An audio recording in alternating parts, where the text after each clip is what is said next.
ആ മോഹം തിരിച്ചു പോലും നോക്കാണ്ട് പിടിക്കുന്നത്.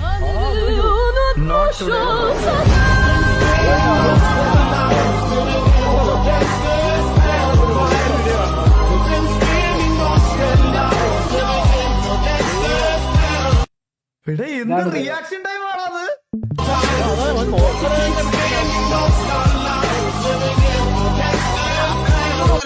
കണ്ട പുള്ളി ശരിക്കും കിളി പോയിരിക്കണം. ഇത് കണ്ട, ഇത് നോക്ക്, ഈ പുള്ളി നോക്കണ്ട, നിനക്ക് ഇതെല്ലാം നോക്കിക്കോണ, പുള്ളിക്ക് stance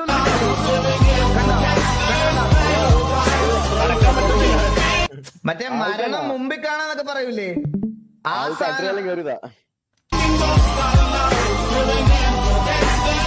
You can't see the God directly, but you can see God